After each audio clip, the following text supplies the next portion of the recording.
There is an old saying in China, the softest tongue can break the hardest bone. But in the dusty streets of Huayin, around 200 BC, young Han Xin carried something much harder than a tongue. He carried a sword. Han Xin was a walking contradiction. He was tall and broad-shouldered, with the eyes of a tiger, yet he wore the ragged clothes of a beggar. He had no money for food, yet he walked with the confidence of a king.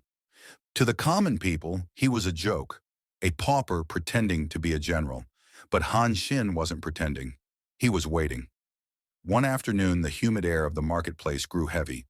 Han Xin's path was blocked by the town bully, a butcher who was as wide as a door and smelled of pig fat and old blood. The butcher hated Han Xin. He hated the way Han Xin looked past the filth of the market as if he were destined for better things. He wanted to break that look. "Hey, you!" the butcher shouted, stepping into Han Xin's personal space. The busy market fell silent. "You carry that sword like a hero. You walk like a nobleman. But look at you. You have no rice in your belly." Han Xin stopped. He said nothing. His face was a mask of calm. The butcher grinned, playing to the crowd. "I think you are a fraud. I think you are terrified of dying." The big man puffed out his chest and shouted, "I give you a choice. If you are a man, draw that sword and cut off my head. Kill me right here." The crowd gasped. The butcher widened his stance, pointing to the dirt between his feet. "But if you are a coward, then you will get on your knees and crawl between my legs like a dog." Han Xin's hand drifted to the hilt of his sword. In that split second, time froze. Han Xin looked at the butcher's exposed neck. He knew he was faster. He knew he was stronger. He could draw his blade and end the bully's life before the man blinked. It would feel good. It would silence the laughter. It would save his pride. But Han Xin's mind was not the mind of a street fighter. It was the mind of a grand marshal. He ran the calculation. If I kill him, I become a murderer. I will be hunted. I will live in caves. My destiny to lead armies will end in a pool of blood in this dirt. If I crawl, I lose my face. The town will laugh, but I will live. My sword will stay clean for the battles that actually matter. Han Xin realized a profound truth. True courage is not about reacting to every barking dog. True courage is keeping your eyes on the horizon while others throw dirt on you. Slowly, Han Xin took his hand off his sword. He knelt in the dust. The crowd erupted in shock and mockery. "The giant is a coward," they screamed. Han Xin lowered his head. He placed his hands in the filth.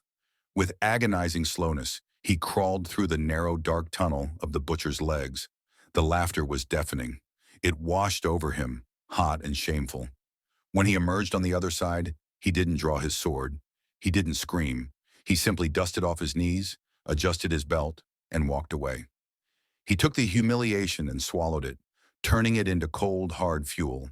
10 years later, the Han Dynasty had risen, uniting the warring states of China.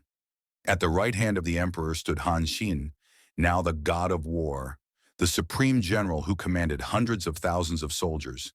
He returned to his hometown of Huayin with a golden procession. He summoned the local magistrate and gave a strange order. "Bring me the butcher." The butcher was dragged before the general, trembling, his face pale. He knew who sat on the throne. He expected execution. He pressed his forehead to the floor, begging for mercy. Han Xin stood up. He drew his sword, the same sword from years ago. "Stand up," Han Xin commanded.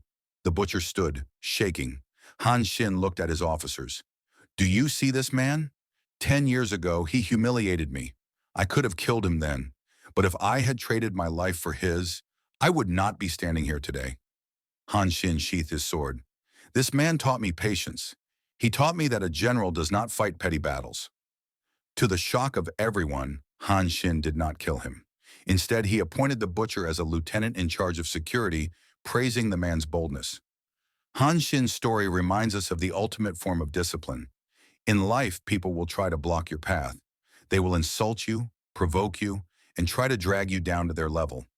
It is tempting to draw your sword, to argue back, to fight, to let your ego take the wheel. But remember, Han Xin, if you want to be a general, do not fight the butcher.